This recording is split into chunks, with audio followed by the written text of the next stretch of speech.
Hello, parents. My name is Tammy Gill. I am the children's minister at Longview Chapel Christian Church, and we are in the midst of Holy Week. This is the week leading up to Easter Sunday, the high point of the Christian year.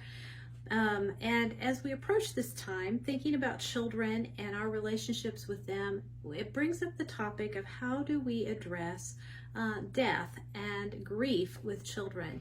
Before we can get to Resurrection Sunday and all the joy and hope and excitement that brings, we go through a couple of really hard days in the Christian year. And I want to make sure that we think about really pausing to reflect on what that means for our lives and for the lives of our children. I know as a counselor for many years, one of the things many parents came to me about was how do I talk with my children about death and how do I help them grieve. As a parent, it's natural for us to want to protect our children from feelings of sadness and grief and pain and suffering of any sort. And while I know that's a noble effort and attempt to be a good parent, many times we do a disservice to our children if we do not allow them to go ahead and experience those feelings of loss and grief. So I put together a few thoughts that I might share with you today as we head into this time of grief and sadness, the days leading up to Easter, so that we will be able to appreciate that a little bit more.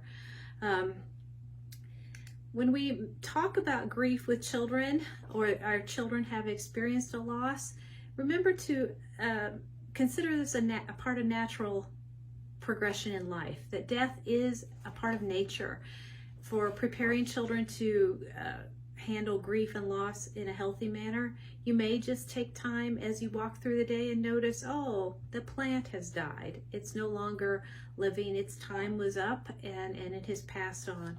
A lot of times we can introduce death and processing those feelings through losses of pets and that sort of the natural losses that occur, that there's a time for living and a time whenever things die. So make it a natural part of your conversation. Also, if a child has questions about death, to answer them honestly, and don't feel that there's any reason to sugarcoat it necessarily, but answer it at their level. You can answer that their body wore out and it died. They're no longer here breathing and talking to us this way, but that their body wore out. And also some things to remember to be careful when we talk about death with children is not to use phrases like, oh, she's sleeping, or this person passed away or expired. Children are very literal in their thinking, so we want to be careful that we don't imply something that isn't true. It really is okay to just say, so-and-so died. Jesus died on the cross. Jesus died. And to be careful to say, in an attempt to be comforting, many parents might say, oh, God took that person to heaven, or they went to be with God. To be careful that we don't blame God for someone's dying or someone's death. We can often, when we bring God into the conversation, we can say things like, God loves us and is with us all the time when we're alive. And also God is still with us when our soul leaves our body and we're no longer in the body. We are still with God because God loves us so much. We're never going to be apart from God. So be present and near for children who are grieving, and to allow each child to grieve in their own way. Some children grieve by breaking down and sobbing immediately, and you may see an outward expression that's very emotional. And other children may, I've seen some children be told a grandparent died and they say, okay, I'm going to go play with my friends, and then they're off. Just kind of be tuned into your child and let them lead you through what they need in the way of their grief. Children, like adults, sometimes will grieve in phases. We may go through a period of time where you may see a child feel very sad for a little bit and then moving on like nothing happened. And I think that's part of our natural way of grieving, that we grieve in spurts, and to allow children to do that and not be extremely worried or concerned that they are not grieving.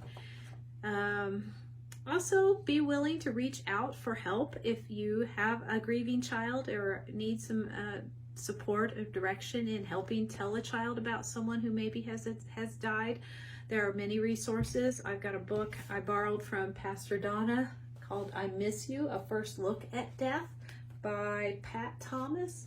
I'm going to read this one here and post it on Facebook as well as an additional support for children who may have questions about death, especially as we talk about Jesus dying on the cross. And I do think it's healthy for us to be able to talk about death and to make it a natural part of our conversation. And then also I think it's very important that if you've experienced a loss in your life, to let your children see you grieve as their parent, as their grandparent, as the adults in their lives are willing to share their feelings and express their sadness or questions about death. That's okay for your children to see that. You'll hear me say over and over in my parenting moments, the best parenting you can do is by example and by being honest and real with your children.